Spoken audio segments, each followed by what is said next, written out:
Hola, pues muchísimas gracias por la invitación. El día de hoy veremos un tema que es muy relevante y es acerca de una nueva variante preocupante que es Omicron. En mi caso voy a hablarles acerca de la presentación clínica de esta variante y espero sea pues en realidad algo que les sea interesante. ¿Cuál sería este significado de esta nueva variante que conocemos como una variante pues de preocupación y así catalogada por la Organización Mundial de la Salud el 26 de noviembre? Es que existen preguntas que consideramos que son fundamentales. Y esto es porque como otras variantes importantes que serían en este sentido la variante Delta, pues esta variante también no sabemos si puede causar una enfermedad más grave. Tampoco sabemos si pudiera provocarnos una infección que sea más prolongada. Y esto es porque a diferencia de lo que habíamos visto con anterioridad, pues en realidad esta nueva variante tiene muchas mutaciones. Son alrededor de 50 nuevas mutaciones que no habíamos visto y que por lo tanto no sabemos cuál será el impacto que tenga en la biología del virus. Y esto es importante recalcarlo porque en algunas ocasiones una cantidad de mutaciones grande, pues lo que implica es que tenga un costo replicativo. ¿Qué es el costo replicativo? El costo replicativo es que la capacidad que tiene este virus para copiarse, pues puede ser menor y al ser menor, pues entonces la virulencia, que es lo mismo que la capacidad que tiene para producir enfermedad, pues sea menor. Sin embargo, también hay algunas mutaciones que nos dan un aumento en la ganancia o que pueden representar una ventaja sobre las demás variantes. Y esto puede repercutir en un aumento en la velocidad en la cual esta variante se va a replicar y por lo tanto, pues va a haber una mayor propagación de este virus a nivel de las células que están circundantes. Al haber una mayor propagación, es muy probable que también haya una expansión de esta cascada de la inflamación y que por lo tanto pudiera haber mayor daño tisular y que entonces las manifestaciones clínicas sean más graves en las personas. Esto, como les digo, apenas está siendo un tema que se está debatiendo, que se está estudiando, porque lo único que conocemos son que esta nueva variante, pues en realidad sí tiene muchas mutaciones. Y otra de las preguntas que son importantes es qué tan efectivas entonces serán nuestras vacunas y los medicamentos específicos que se han hecho para el tratamiento de estos virus. Y esto es porque los primeros datos es que la variante tiene una aptitud para replicarse, una capacidad para copiarse mayor incluso a las de las otras variantes, especialmente en Delta y Alfa. Y esto se podría asociar a que entonces va a haber una mayor cantidad de virus en los sitios en los cuales se replica. Esto sería en la nasofaringe, en el pulmón, a nivel de, por ejemplo, intestinos, y con esto pudiera haber una mayor excreción del virus y por lo tanto que haya una mayor transmisión entre las personas. Y también esto, pues a la larga, si las personas no tienen una vacunación adecuada, si su sistema inmunológico está deprimido, pues va a haber también esta probabilidad de que haya más variantes, ¿sí? Y esto es importante porque hay dos enzimas muy importantes que controlan la replicación del virus, en este caso NSP2, que es una enzima que se encarga en la replicación, que es una polimerasa dependiente de ARN, y también NSP14, que sirve también como una ribonucleasa que permite entonces que este virus, al no tener una buena fidelidad al copiarse, pues pueda estar generando cada vez más mutaciones. Y eso lo hemos visto desde el inicio de esta pandemia, cómo han surgido varias mutaciones y varias variantes que han puesto, digamos, en alerta a toda la comunidad científica. Y como les decía, esta variante, que es su nomenclatura B11529, conocida ahora como Omicron, pues tiene más de 50 mutaciones.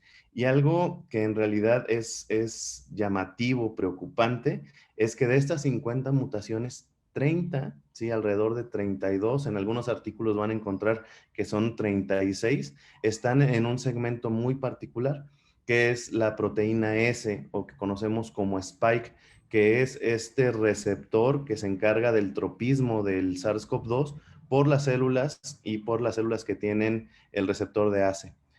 ¿Qué es lo importante? Es que la mayoría de los anticuerpos neutralizantes generados por las vacunas y gran parte también del sistema inmune de nosotros después de una infección, pues en realidad reconoce motivos o sitios dentro de esta proteína.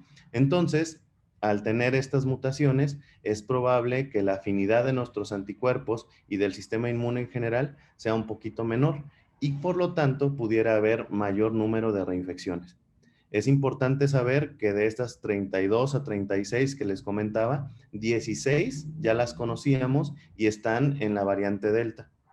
¿Y por qué es importante esto? Porque entonces podemos predecir o al menos saber cómo se va a comportar, ya que tiene 16 de estas mutaciones. Hay también mutaciones, como les comentaba, en estas enzimas que le ayudan en el proceso de replicación. Ya veíamos el NSP14, que es una ribonucleasa, y NSP2, que sirve también para esta replicación del virus.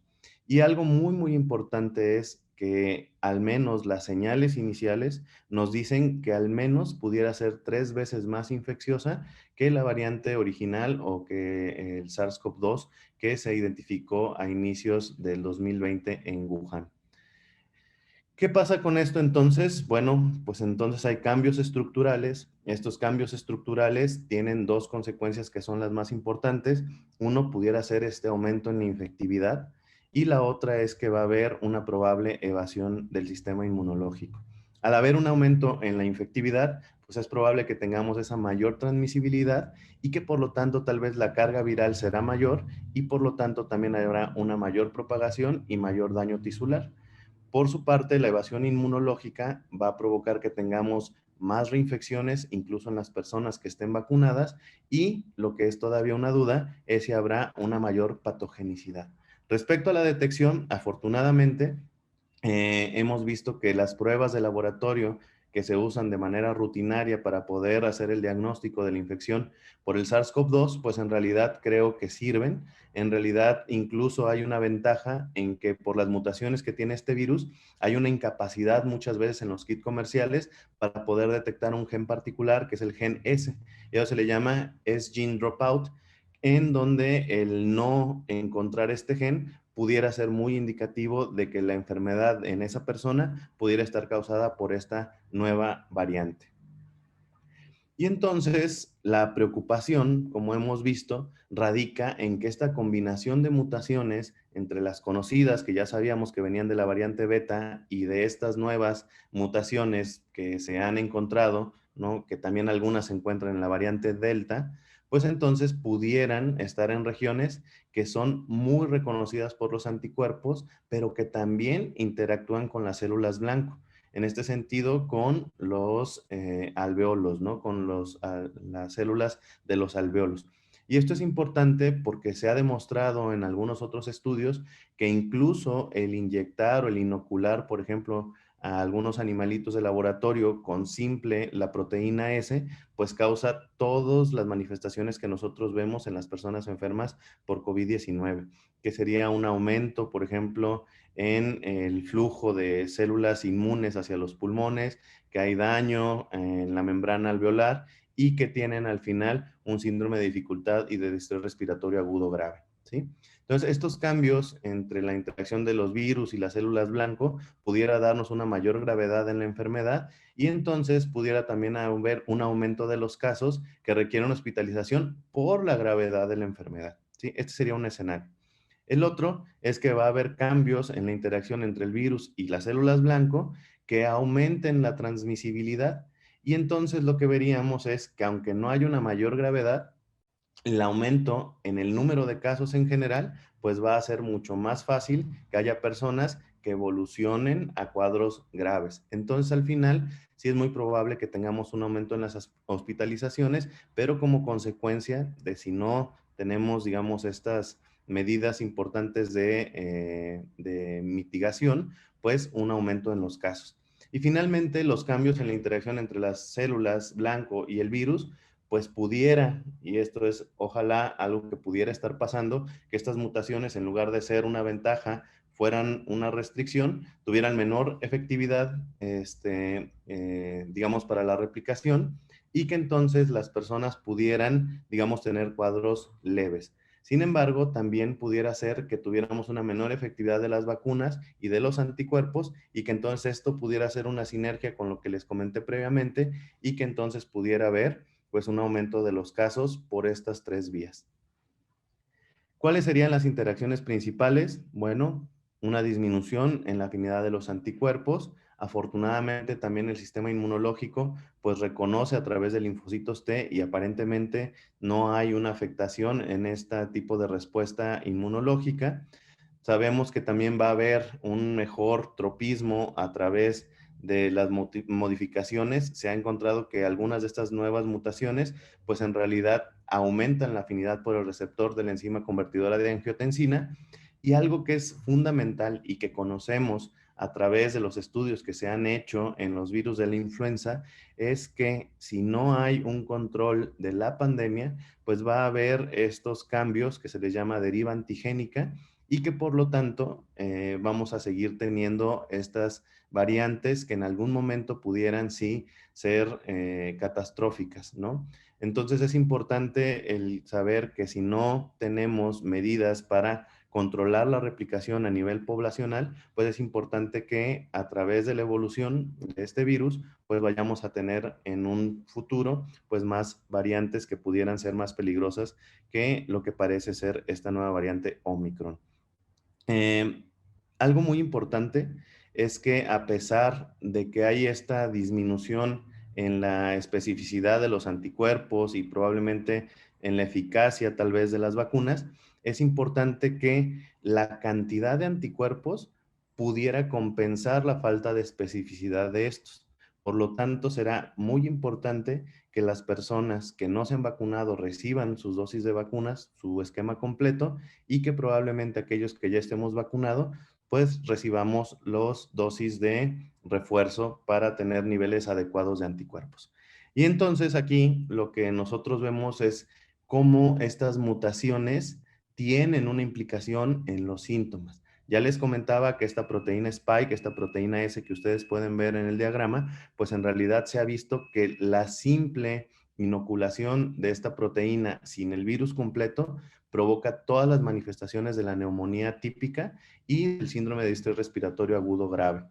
Esto se cree que es porque al momento de que hay una replicación del virus, porque hay una segregación, digamos, de estas proteínas virales, pues empieza a haber un aumento en las citocinas y con ello, pues empieza a haber el daño tisular, que es característico, que nosotros vemos que es el daño alveolar difuso en las personas que tienen cuadros graves, acompañados de un síndrome también de hiperinflamación, ¿no? Y por eso han sido tan útiles los medicamentos como baricitinib y tocilizumab para disminuir pues los síntomas ya asociados con una respuesta inmune exagerada. Y podemos ver que esa proteína pues tiene una mayor afinidad por el receptor de la enzima convertidora de la angiotensina, que muy probablemente se asocia a una mayor carga viral, que hay una probable mayor propagación del virus a través de estas células, que pudiera entonces esto generar una lesión tisular mayor y por lo tanto una enfermedad más grave y con una evasión inmune mucho más efectiva, y que por lo tanto pudiéramos tener enfermedades más prolongadas con el riesgo que hay de pues estar transmitiendo la enfermedad. ¿Y qué síntomas hemos visto en estos reportes? Quiero decirles que al momento de estar grabando esto, en realidad no hay información todavía, ¿sí? Estamos a escasos días de que se descubrió esta nueva variante, y entonces lo que se tiene hasta ahora, que son por reportes que hay en estos estudios que surgen de África, pues es que son síntomas respiratorios inespecíficos, igual que los hemos visto con el SARS-CoV-2 y las variantes previas, que es tos, rinorrea, algo de dolor faríngeo. Se quejan mucho aparentemente de una astenia y adinamia que son profundos, que son, digamos, notorios. En algunos casos, neumonía típica, prácticamente no se distingue de la enfermedad causada por las otras variantes, pero es importante el ver que al menos en estos casos iniciales parece que hay cuadros menos graves que otras variantes, específicamente Delta. Esto es súper importante recalcarlo, son reportes tempranos, todavía no sabemos exactamente qué es lo que va a pasar en el futuro, pero sí, aparentemente hasta ahorita los cuadros son menos graves. ¿Y qué vamos a ver? Ustedes pueden ver en esta gráfica que está abajo, es muy probable que esta nueva variante, la Omicron, pues en realidad vaya a fácilmente desplazar a las otras variantes y que en pocos meses sea la variante predominante y por lo tanto vamos a seguir teniendo información y en unas semanas tendremos ya un cuadro que será mucho más característico y que nosotros podremos reconocerlo y sabremos las implicaciones de estas mutaciones que yo les comentaba, ¿no? Es importante saber que todos los casos inicialmente reportados son en personas que ya habían estado vacunadas. Entonces no sabemos si esos cuadros menos graves tengan que ver que el virus tenga una menor virulencia o que es una modulación causada por una inmunización previa. ¿Qué temas relevantes vamos a tener en estos próximos meses? Bueno, vamos a ver acerca de la transmisibilidad, que es muy probable que sea mayor, les digo, al menos 3 veces más que la variante original. Vamos a ver exactamente si es una enfermedad más grave. Los signos iniciales, les comento, parece que no. Eso nos da un poco de tranquilidad, pero vamos a ver estas mutaciones qué implicación tienen a nivel poblacional y conforme tengamos más datos recabados de cada vez más casos, ¿no? Vamos a ver qué pasa con la inmunidad adquirida por infección previa. Desde ahora les comento, parece que van a ser mucho más fáciles estas reinfecciones, principalmente secundarios a una infección previa. Entonces, la importancia de la vacuna. Es muy probable también que esta efectividad de las inmunizaciones disminuya un poco y por eso va a ser tan importante el tener refuerzos y una cadena de suministro continua de las vacunas y que afortunadamente la efectividad de las pruebas de diagnóstico que tenemos muy probablemente se mantiene y finalmente se cree que la efectividad de los tratamientos actuales, tanto de los antivirales como de los inmunomoduladores, pues va a continuar. Será muy importante ver si algunas de las mutaciones afectan estos antivirales específicos, pero es probable que por su mecanismo de acción, pues sigan siendo efectivos, ¿sí? Es importante que también estemos siempre recordando cómo la insuficiente vacunación, la replicación a nivel poblacional y la deriva genética que esto trae, pues va a hacer que podamos tener mayores variantes, por lo tanto necesitamos pues ser conscientes de ello y aplicar algunas medidas para evitarlo. Y en conclusión, ¿qué les puedo decir? Pues hay poca información aún, parece no existir una mayor virulencia, parece que los casos se van a comportar muy similar, eso es lo que esperamos, y ojalá tal vez con un poco menos de gravedad, eso es lo que esperaríamos. Ahorita los reportes nos dicen que son casos leves, con una misma presentación clínica, no hay un síntoma, digamos, que sea predominante. Hemos visto que si hay un aumento de hospitalizaciones, esto es súper importante que lo sepan, pero es porque hay en general un aumento de los casos derivado de reinfecciones y de que parece ser más transmisible, ¿sí?